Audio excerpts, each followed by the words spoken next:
Welcome to the Stolen Goodbyes podcast with me, Karen Rice. This is being recorded remotely due to the COVID-19 restrictions.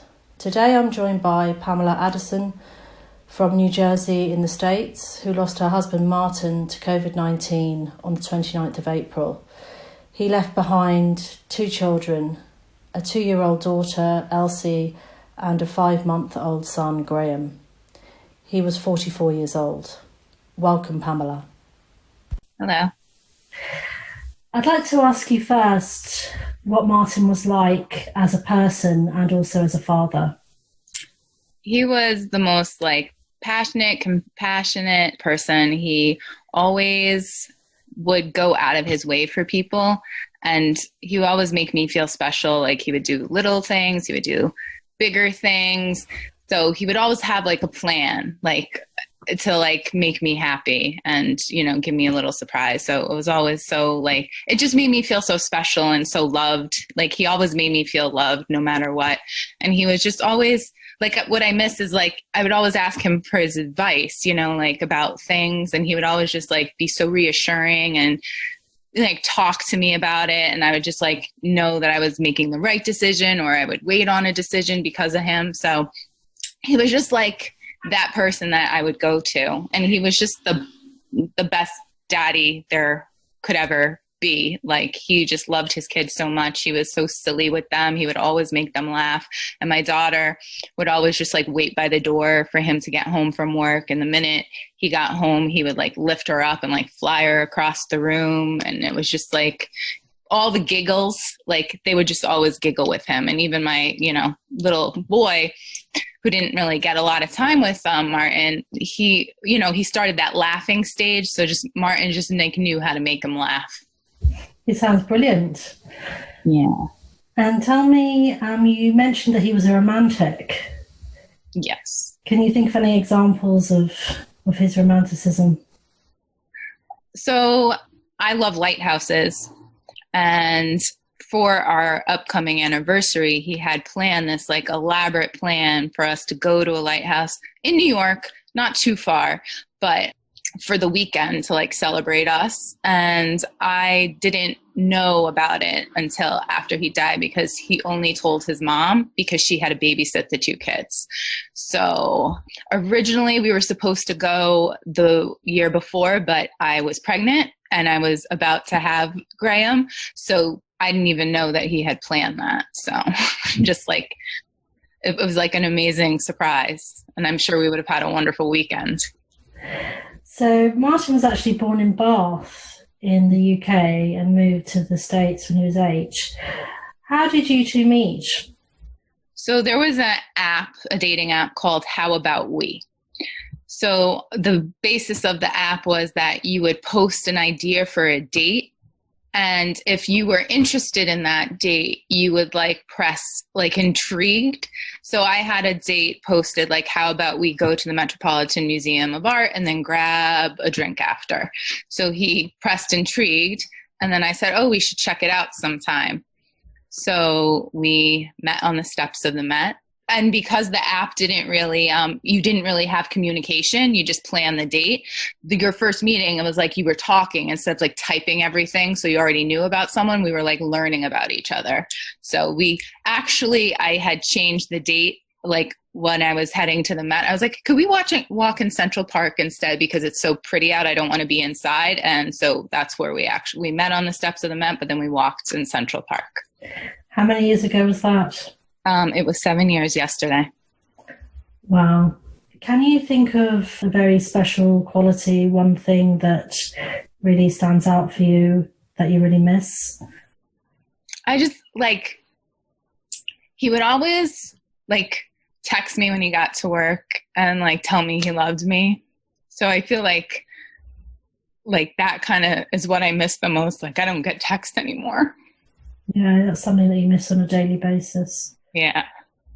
And then he would bring our daughter to daycare, so he'd always snap me a picture of him dropping her off. So it's those 2 little things, because he just was so loving. That's what it is. He just loved me so much. Can you think of the highlights of your relationship? looking back over the 7 years, obviously your children. Yeah, and I guess like in learning about each other, so like he made me like a big Liverpool fan. So, because that was like one of his real passions. So we like, we really were sports related people. So like I introduced him to like my favorite college basketball team. He introduced me to Liverpool. So we just like had so much fun like doing each other's like experiences. So I think that was like a highlight. Like, I think about going to a UConn Huskies game now and I'm like, it's not going to be the same because he's not here. And he made it so fun. Yeah. So that was like one highlight. And, just like our honeymoon to like, we went to Nashville, Tennessee because we both love country music. So like that was a highlight because we just enjoyed it so much. You mentioned that Martin was a speech and language pathologist. He was a healthcare worker. Yeah. Tell me about that and then how he fell ill. So he worked with people with dysphagia, which is people who have difficulty swallowing. So he worked at the hospital and he was just like such a passionate speech pathologist. Like he really cared about patient care and like making those connections with families, because usually the patients he saw were on their way to, they're on their way out, kind of like death situations. And he had to like communicate that to the family, or, telling people that, their family member isn't safe to eat and they have to be on a liquid diet. So he was really very compassionate about, those situations. And he also was a huge mentor to a lot of upcoming speech pathologists. So he would get a student every spring and sometimes in the fall. And all of them have reached out and just said like how much they learned from him and how they really just are the speech pathologists they are today because of him. And it really is, they always say about his amazing connection with patients and their families. So obviously when you're working with people, you do swallow evaluations. So you're like in people's face.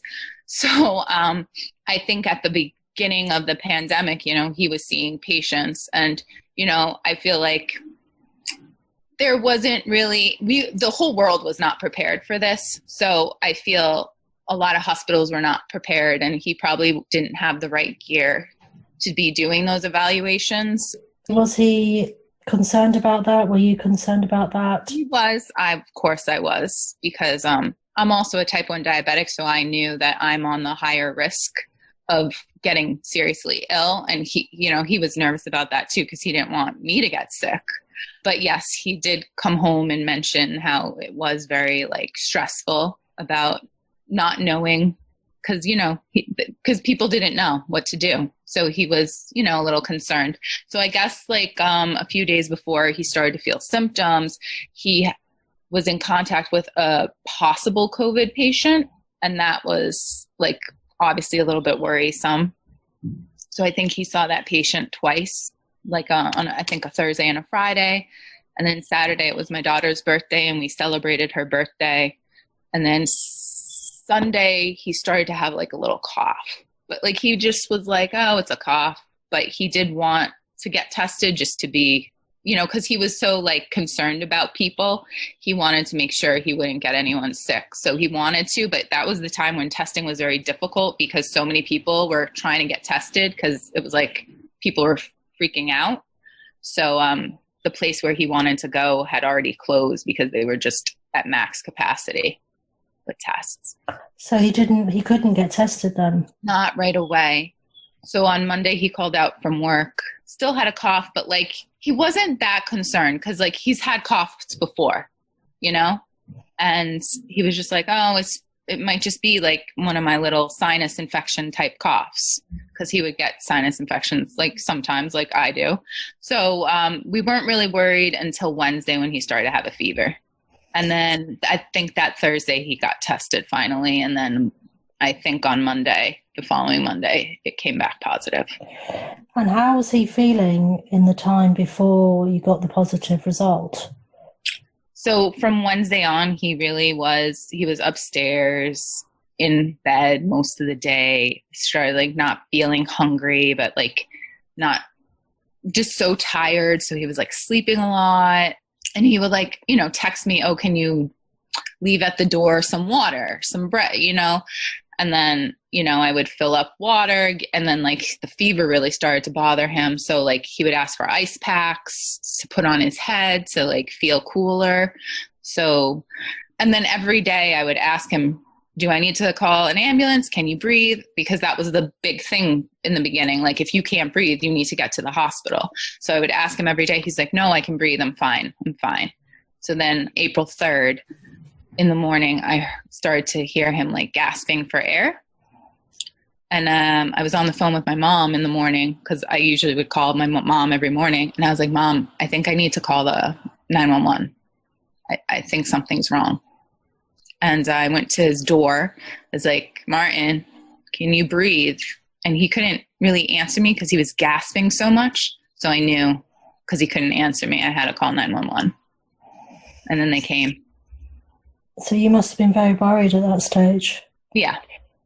And then because, it was the pandemic, I guess the police arrived first, and they handed me the oxygen tank and told me how to put it on my husband's face. Because they didn't want to come into the house. So I had a mask. I found a mask because he was like doing work in the bathroom. So I had one of his like masks from that. I put it on my face. I went in. I saw him lying there. And again, like I saw him like that. And I told him, I need to put this on your face because you're having trouble breathing. And I called 911 and you're going to get help. And I put the oxygen mask on his face. How did he look? Just so sick. And, because he was being deprived oxygen, he was very confused. So he kind of like gave me this look like he didn't really know who I was, which is hard because I'm like your wife. But he was like so like deprived of oxygen at that point that he was just so confused. And how had you been communicating with him if he was isolating in the bedroom upstairs? So I would text him, and then I would just stand by the door and ask him like how he was doing and everything. And also like sometimes he would like open the door, and the way our steps are, like I could be 6 feet and he would just talk to me that way. Okay. Yeah. And did you feel that he was worried in that time? Yeah. I mean, he was doing everything he possibly could to like get better. He was always like, oh, why? He like would text me a lot, like, why is this so hard? And I'm like, I didn't know what it felt like. So I'm just like, well, you're really sick, like you have this. And it's like, but he could breathe. So I wasn't very worried because he could breathe. And that Thursday before I called 911, he had a telemedicine appointment, and I was listening in from the other side of the door, and he sounded like himself, and like, was answering all the questions that the doctor was asking him, and the doctor wasn't concerned because Martin, and then like within a few hours, he's like gasping for air. So it happened quickly. Yeah. I mean, it was brewing, but it's the worst part of it came so quick. And take me from the time that you placed the oxygen mask on his face. What happened then? So then the 2 ambulances came, and then the paramedics came in, and they went into the room. And I remember hearing the parent, because I wasn't sure if I was like overreacting at first. Like, I'm like, oh, maybe this is just part of the illness. But I heard one of the paramedics go, wow, the wife was right. That I knew that something was wrong. So that made me feel a little bit better, because I was like, I hope I'm not overreacting and calling 911 for no reason. Because like you're taught that in school, only call when there's an emergency. So basically, I had to sign all these papers like virtually to make sure to give them permission to care for him. And then I just went downstairs because, my 2 kids were there, and I waited for them to like wheel him out. So I just remember, them bringing him down on the stretcher to our stairs, and then him being at the front, being loaded to the ambulance. That's the last time I saw him. That's incredibly hard. And was he conscious then? Yes, he was. but just still confused? Did he realise he was going to hospital? Or I mean, I told him, but I don't really know what he knew at that point. I mean, like once he was settled in at the hospital, one of his nurses called me and said he wasn't sure how he got to the hospital. So he didn't even remember the ambulance bringing him. He wasn't sure if he drove himself. And then he just wanted to make sure we were okay. So what happened then? So the first few days, it was kind of like he was on like just, he wasn't on a ventilator yet. So they just had him on that like BiPAP machine and he was doing well. They were saying like his oxygen levels were getting better, although they told me that he had like the pneumonia that is associated with COVID. But his levels were getting better. He could eat and be on that machine. So that was like very positive. So I was getting all this positive feedback that he was like improving. And then one of the nurses who I absolutely loved, there was like just some nurses that were just so amazing, called me and asked me if I could bring his phone. So I did that. We would text a little bit. I just remember him telling me he was scared, that he wanted to be home. And then Tuesday night, I got a phone call that said that they had to intubate him. So that was like April 7th. What did they have to do, sorry? Put him on the ventilator, so intubate him. Right. And I remember the doctor saying that it didn't look good and that basically his COVID was like causing his body to attack his own body. So it was like something they hadn't really seen before. In terms of COVID cases? Yes, because I remember asking have you seen or have you had patients like this? And he was like, no, I haven't seen this yet. So just like Martin was like a patient that they hadn't seen yet. So like it just shows you that there's so much to figure out with COVID. So. And was Martin healthy? I mean, healthy 42? Yes, he was. So there was no underlying conditions. So how are you feeling at that point? I mean, that must have been incredibly hard. It was. I mean, like I texted all my like church friends because, to start the prayer. And then my pastor was like, oh, you know what? It's okay. Like, don't worry. There were a few people from church that were put on ventilators and they were off within a couple of days. So it kind of like was like, okay, it's hopeful. But I remember like hearing on the news, like the longer you're on it, the worse off you are kind of thing. So I always had that in the back of my mind. So the next day, a doctor called me about giving him like those experimental drugs. So I gave them permission to give him remdesivir. And it seemed that within a couple of days, all stats started to get better again. And then they were thinking about on Friday that they would try to, so like within a week, they were thinking, okay, we're going to try and get him off the ventilator. And then the day that they were going to do it, he got a bacterial infection. Oh, no. All his forward progress, he went back to where he started when he first was intubated. Oh, dear. That's crazy. Then I feel like that after that, he just never could recover. Like they wanted to try to get him off. So then they gave him 2 days before he died, they gave him a tracheotomy to try and help wean him off the ventilator. But then that's like I was counting. I was like, okay, but now it's been 20 days since he's been on the ventilator. That's getting worse and worse.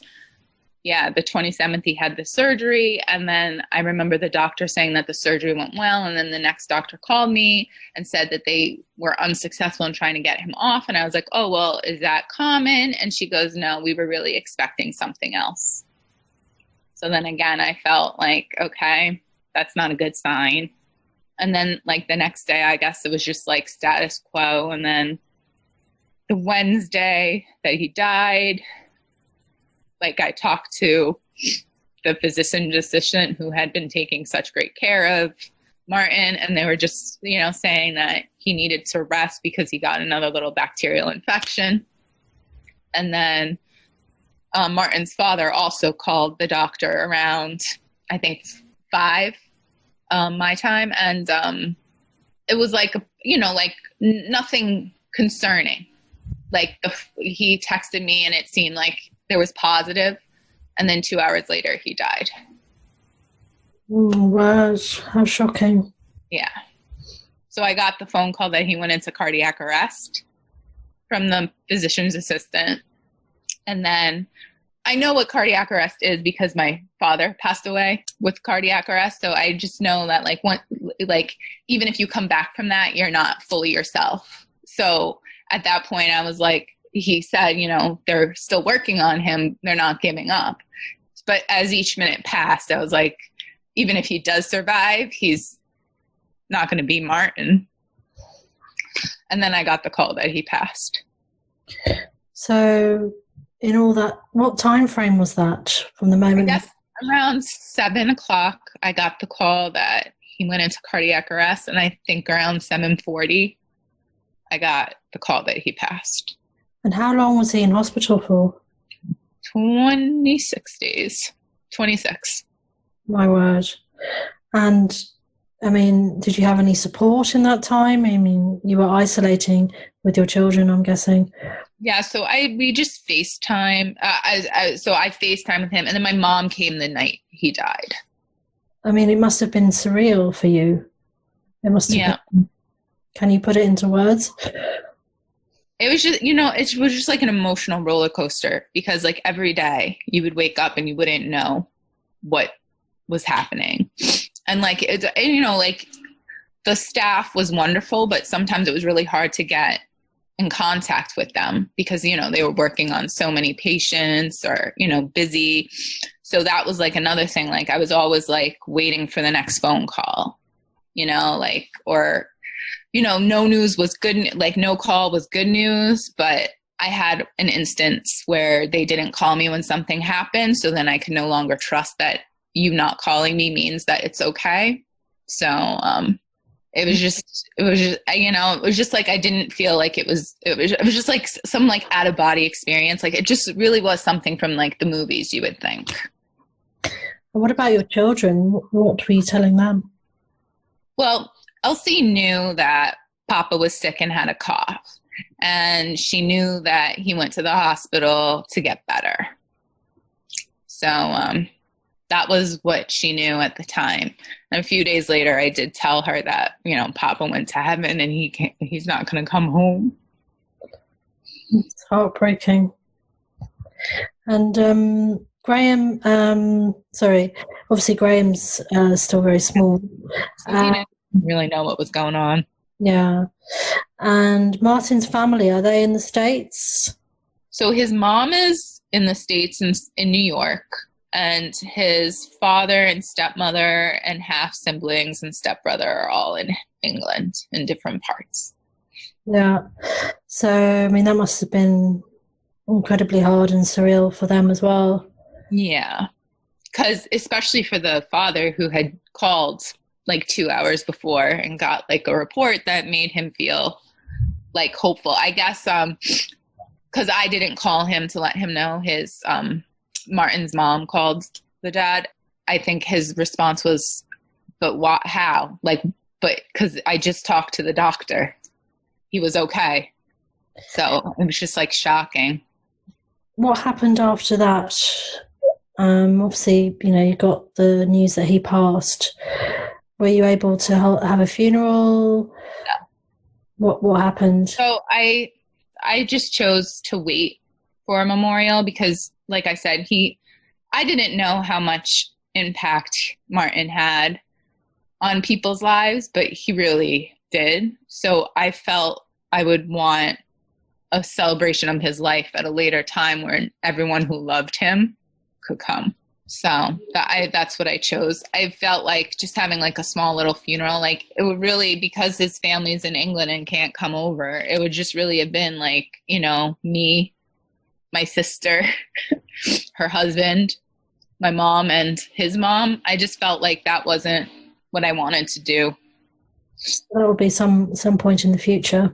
Yeah, when restrictions are a little bit less. But he was all about life, so I'd rather celebrate his life. How do you feel about the fact that you weren't able to say goodbye? that's tough. So, I mean, I did have like some FaceTime calls, and on the 27th, a nurse who knows someone at my daughter's daycare went into Martin's room and held his hand for me. And I talked to him while she held his hand. So even though I didn't like have like the goodbye, I did have like that conversation. So that was like pretty amazing, because I guess at one point he did squeeze her hand, even though he was so heavily sedated. So she told me that he squeezed her hand when I said something about love, I love you.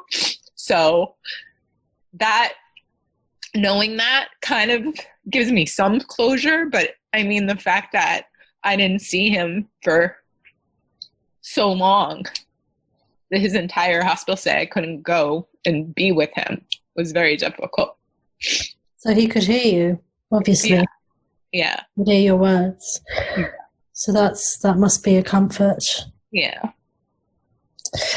And now, well, these months later, is there anything that keeps you awake at night? It's more like how my kids aren't going to really know him. That's what takes up your thoughts. Yeah. It's like, I feel like a lot of my sadness is, I mean, I love him, I miss him. A lot of it is because I cry for them, because they're not going to have their dad doing all the things that he wanted to do with them. Yeah. And it's tough.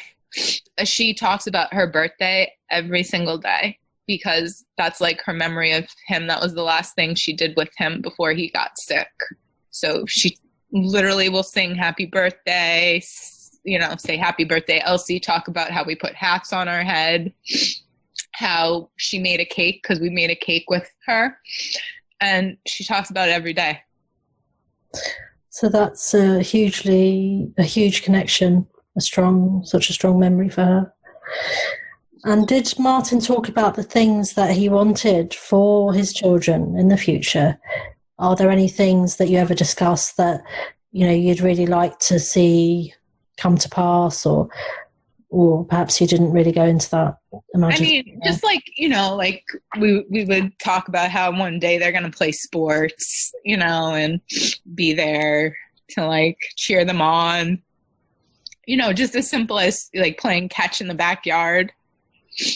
So it's like things that like I am going to do with them, but he will always be missing from that. And that's really hard. And that's what I think about a lot, all the things that he never got to do with them because his life was taken. What emotions are you left feeling now? I mean, sometimes I'm angry about the whole situation. And like, I sometimes ask like, why Martin? Like, why did he have to get sick? Why did he have to go into that patient's room? Because he was part of a team. Why did he get assigned that patient? I think about those type of things. And it's like, it's like a piece of me is missing now. And if you could go back and change one thing, what would it be?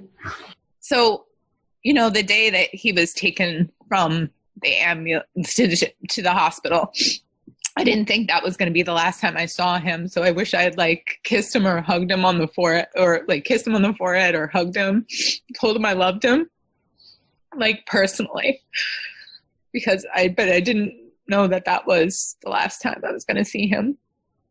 Obviously you're in the States. How do you feel about the way the government, Donald Trump's government, has handled the pandemic?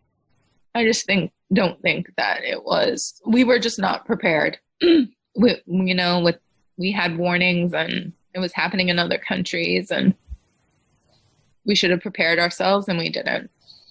What would you like to see happen with regard to the pandemic and from the government now? I mean, I honestly feel like a lot of families have been hit hard from this pandemic. People have lost people. Like I've lost my husband. So I feel like families should have like some sort of like monetary like help, because it is a financial strain now that I'm a single mom to 2 kids. And that's another thing that's like stressful. And like, I think about quite often is, you know. Is there any support? Is there any financial support for people who've lost? I mean, there's one company that's doing grants, but I feel like the government needs to step in a little bit more, especially for people like with young families.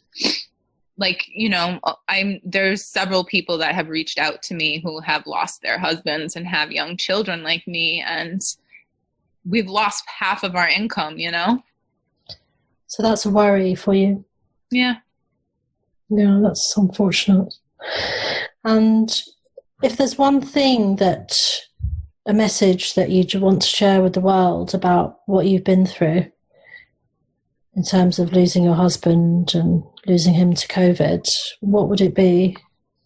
Basically that COVID really is real, and it really has affected so many people and so many families, and that, you know, tomorrow is not promised. So just make sure you always tell your loved ones that you love them.